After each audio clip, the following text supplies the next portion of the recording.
किस्त नंबर 5, अलीपुर, दिसंबर 1982। हाँ रीमे, क्या बना? छोटे चौधरी ने पूछा। जी सरकार, रहीम ने कांपते हुए जवाब दिया। ओ क्या जी सरकार, खुल के बोल। जी सरकार, लगा दिया ठिकाने। कहाँ और कैसे? छोटा चौधरी अपनी कुर्सी से उठा और रहीम की तरफ बढ़ा। रहीम ने एक नज़र छोटे चौधरी पर डाली और दूसरी नज़र से आसपास का जायजा लिया। सरकार, ट्रेन के बाथरूम में, रहीम ने सरगोशी करते हुए कहा। इतने में दरवाजे पर दस्तक हुई। ओ कौन है? छोटे चौधरी ने चीखते हुए कहा। सरकार, मैं बख्शू, बड़ी चौधराइन ने भेजा है। ओ आजा अंदर। बख्शू अंदर आया और कहा, सरकार, बीबी जी आपसे मिलना चाहती हैं, बड़े वारिस का पूछ रही हैं, बहुत परेशान हैं। ओ जा, मैं आता हूँ, छोटे चौधरी ने कहा। बख्शू वापस चला गया। छोटा चौधरी गुस्से से तिल मिला उठा। आया बड़ा वारिस, चला गया वो भी बाप के पास, अब करें कब्र की जागीरदारी। और छोटे चौधरी ने कहकहा लगाया। उसका शैतानी कहकहा पूरी बैठक में गूंजा। सरकार, गुस्ताखी ना हो तो अर्जे के बाहर गांव वाले बैठे हैं, बड़े चौधरी जी का सेमाही खत्म है। ओ याद है मुझे, जा तू आराम कर, कुछ चाहिए हो तो बताना, चौधरी ने उसे ताकीद की। जी सरकार, रहीम नहायत फरमाबरदारी से उठ खड़ा हुआ। ओ सुन, अभी एक और काम भी है, बस 2 दिन का आराम काफ़ी है, 2 दिन बाद आना आप, चौधरी ने कहा। और काम? रहीम ने सवाल किया। चौधरी गुस्से से उठ खड़ा हुआ, रहीम के पास गया, कंधे पर हाथ रख कर बोला, बड़ा वारिस गया, छोटा तो है, और फिर दावेदार बीबी साहिबा, बड़ी चौधराइन, क्या समझ आई? जी सरकार, रहीम के हलक से बमुश्किल आवाज़ निकली। चल अब आराम कर, मैं ज़रा अपने वड्डों को रोआऊं। हाय मेरा भरा, बड़ा ही चंगा सी, छोटे चौधरी ने बैठक में ही बैंड डाला और फिर मुस्कुराया। जा रीमे, जाते जाते थोड़ा रो लेना तू भी। हवेली अहमद अली, अलीपुर। हवेली के जनाब खाने में सब खवातीन मौजूद थीं। कोई चादरों पर विराजमान था तो कोई वहां मौजूद कुर्सियों पर टांगे लटकाकर तस्बीहात पढ़ने में मसरूफ थे। गांव के आम लोग बाहर और ख़ास खवातीन हवेली में जमा थीं। स्याह चादर लपेटे, सर घुटनों पर रखे वो गुमसुम वहाँ मौजूद थी, बहुत हसीन और बहुत जवान, ऐसी के अल्फाज में बयान करना मुश्किल हो। खूबसूरत नीली आंखें और हल्के भूरे बाल उस पर बहुत जचते थे और बमुश्किल 25 साल की थी। बड़े चौधरी से पूरे 12 साल छोटी, हसीन, खूबसूरत, जवान, सलीकामंद और 14 जमातें पास भी थी। इसने सर उठाया और खाली आंखों से हवेली का जायजा लिया। उसे माजी अपनी नज़रों के सामने रक्स करता दिखाई दिया। हाँ, उसके आंसुओं की वजह से धुंधला गया था। 13 साल पहले जब वो इस हवेली में आई थी अपनी माँ के साथ, फिर उसकी और बड़े चौधरी की शादी, बाकी वक्त तो पलक झपकते ही गुजर गया। खुशियों का पता ही नहीं चलता। हाँ, आते आते देर कर देती हैं, मगर गुजर हवा के झोंके की तरह जाती हैं। वो माजी के झरोखे में महव थी कि छोटे चौधरी की आवाज़ ने उसे अपनी तरफ मुतवज्जा किया। वो उसे सीढ़ियों से ऊपर जाता दिखाई दिया। वो उसे उसके कमरे तक जाता देखती रही और फिर अचानक एक ख्याल से बिजली की सी तेज़ी से उसके पीछे लपकी। वो सीढ़ियाँ चढ़ती जा रही थी और साथ साथ आवाज़ें देती जा रही थी। छोटे चौधरी, छोटे चौधरी, उसका दरवाज़ा बजाने लगी। छोटा चौधरी दरवाजे की तरफ आया। जी भरजाई, हुक्म करो, आओ अंदर आ जाओ, बैठो, चौधरी ने सोफे की तरफ इशारा करते हुए कहा। नहीं छोटे चौधरी, मेरा बेटा कहाँ है? ममता के दर्द से भरी आवाज़ में उरूज ने पूछा। भरजाई, उसको शहर भेजा है पढ़ने को, मेरा भाई मेरे बाप की जगह था। और छोटे चौधरी ने रोना शुरू कर दिया। वो चाहता था कि बेटा अफसर बने। शजर अफसर बनने गया है भरजाई। नहीं छोटे चौधरी, वो अभी बहुत छोटा है और वो तो बस शहर देखने गया था, तो उसे वहाँ क्यों छोड़ा है? उरूज ने कहा। भरजाई, अभी ना जाता तो साल ज़ाया हो जाता, फिर शहर में दाखला आराम से नहीं मिलता, वो तो मैंने सिफारिश कराई थी। छोटे चौधरी ने उसे बातों में बहला फुसला के भेज दिया। उरूज रोती हुई वापस नीचे आ गई। नीचे उतरते हुए उसकी नज़र बाहर हवेली के लॉन में पड़ी। ठीक 6 माह पहले जब उस पर क़यामत बरपा हुई, उसे लगा कि अभी भी लोग वैसे ही जमा थे, मगर अहमद अली का ताबूत वहाँ नहीं था। बस एक निशान बाकी था, गमों, आंसुओं और तकलीफ़ों की सूरत में। पहले वो अहमद अली के जाने पे नाला थी, पर अब उसे अपनी तन्हाई के साथ साथ शजर अहमद अली की फिक्र भी खाए जा रही थी। इतने में नन्हे असद ने तवज्जो अपनी तरफ मबजूल कराई। असद माँ को देखते ही सीढ़ियाँ चढ़ने लगा और उस नाकाम कोशिश में दूसरी सीढ़ी से ही गिर पड़ा। इसके रोने की आवाज़ सुनकर वो भागती हुई नीचे उतरी। इससे पहले छोटी चौधरानी ने पकड़ लिया और खामोश करवाने लगी। उरूज के पहुंचते ही उसने असद को उरूज के हवाले किया और कहने लगी, उरूज भाभी किधर थी आप? कहीं नहीं राहिला। वो असद को चुप कराने की नाकाम कोशिश कर रही थी।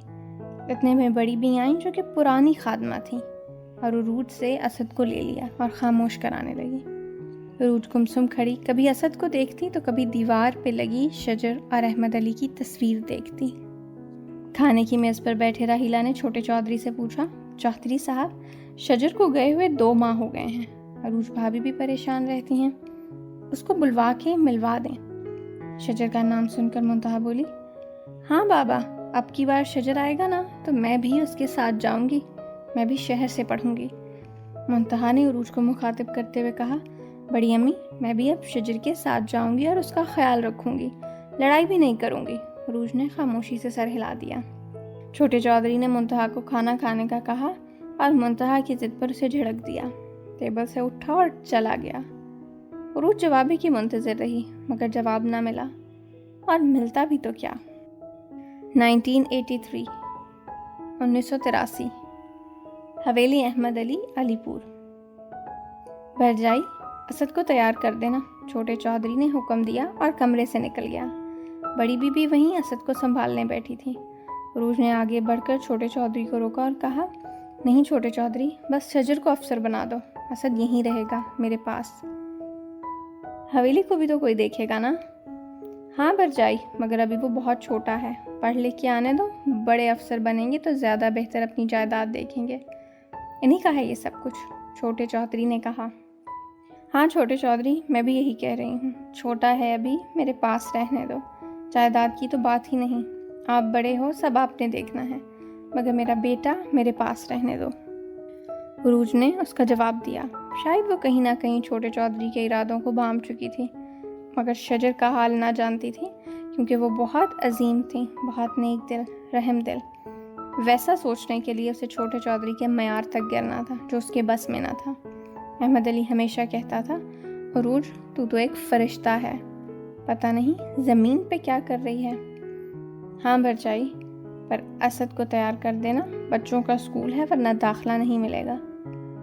छोटे चौधरी ने अब की बार थोड़े सख्त लहजे में कहा। हाँ भरजाई, असद को तैयार कर देना, बच्चों का स्कूल है वरना दाखला नहीं मिलेगा। उरूज बजिद थी, कहने लगी, नहीं छोटे चौधरी, असद नहीं जाएगा। छोटा चौधरी उरूज की तरफ बढ़ा और कहा, भरजाई मेरे रास्ते में मत आओ। बड़ी भी, मैं जब आऊँ तो शाम को असद तैयार मिले, रहीम के साथ शहर भेजना है। भरजाई को समझाना कि फिक्र ना करे, मैं चलता हूँ। जाते जाते एक नज़र उरूज पर डाली और कहा, भरजाई रब रखा। वो शाम भी गई और इसी तरह अगली कई शामें गुजर गईं। छोटे चौधरी के घर बेटा हुआ, पूरी हवेली सजाई गई, खूब शोरगुल, खूब हंगामा हुआ और ऐलान कराया गया कि चौधरी अकबर अली का वारिस आ गया है। बंद कमरे में अंधेरा किए उरूज कभी हवेली से बाहर रोशनी देखती तो कभी अपने अंधेरे नसीब को, कभी अहमद अली की याद में आंसू बहाती तो कभी शजर और असद के लिए तड़पती। इतने में बंद दरवाजे पर दस्तक हुई। नूरा रानिया को उठाए कमरे में आई और मुंतहा उसके साथ थी। बड़ी बीबी ये जिद कर रही है और आपके पास आने का कह रही है। नूरा ने कहा, हाँ ले आओ। उरूज उठकर बैठ गई। नूरा ने रानिया को उसकी गोद में दिया और मुंतहा पास बैठ गई। नूरा दरवाज़ा बंद करके चली गई। बड़ी अम्मी, आप यहाँ क्यों बैठी हैं? मेरा भाई देखने आए ना, मुंतहा ने उरूज को मुखातिब करते हुए कहा। जी बेटा, जाऊंगी, अभी तबीयत ठीक नहीं, उरूज ने कहा। आपको शजर और असद याद आ रहे हैं? मुंतहा ने पूछा। उरूज खामोश रही और मुंतहा की मासूमियत को देखती रही कि बच्चे कितने मासूम होते हैं, किसके जुर्म की सज़ा फिर वो भुगतते हैं। बड़ों की, हाँ बड़ों के जुर्म की सज़ा फिर बच्चे भुगतते हैं। मगर अहमद अली तो बहुत नेक थे, बहुत अच्छे। मैं उनके नक्शे कदम पर चलती रही, फिर गलती कहाँ हुई? शायद मुझसे ही कहीं ना कहीं कोई कोताही हुई होगी। मुंतहा का चेहरा अरूज की आंखों में धुंधला चुका था और अश्क मासूम चेहरे पर टपक रहे थे। उस खामोशी को नन्ही रानिया ने तोड़ा। रानिया रोने लगी। फिर उसने बड़ी अम्मी का चेहरा अपनी तरफ मोड़ा। रानिया, बड़ी अम्मी को तंग मत करो। शजर असद शहर गए हैं पढ़ने के लिए, मुंतहा ने रानिया को समझाते हुए कहा। और बड़े अब्बू भी शहर हैं? रानिया ने मुंतहा से सवाल किया। इस सवाल पर उरूज ख्वाबों के भंवर से निकलकर वापस उस कमरे में आई और रानिया मुंतहा दोनों को प्यार करते हुए बोला, नहीं बेटे, वो तो जा चुके हैं अल्लाह मियाँ के पास, वहाँ ऊपर। उरूज ने आंसू पोंछते हुए कहा। और असद और भाई शजर भी ऊपर हैं? रानिया ने पूछा। अब उरूज के आंसू सिसकियों में तब्दील हो चुके थे। मुंतहा रानिया को गले लगाते हुए बोली। अब उरूज के आंसू सिसकियों में तब्दील हो चुके थे। वो मुंतहा और रानिया को गले लगाते हुए बोली, सो जाओ बेटा, बहुत रात होने को है। दोनों बेटियां उरूज से लिपटी सो गईं। सुबह फजर के वक्त नूरा आई और उनको उनके कमरे में ले गई। हवेली में नन्हे मेहमान की आमद थी तो हवेली में चार सू शोर ही शोर था। कभी कोई आया तो कभी कोई गया। सारा दिन गुजर गया। रात होने को थी, सूरज गुरूब हुआ और साथ ही शायद उरूज के बाकी नसीब भी ले गया। शजर और असद तो जा चुके थे, बस अब उरूज की बारी थी।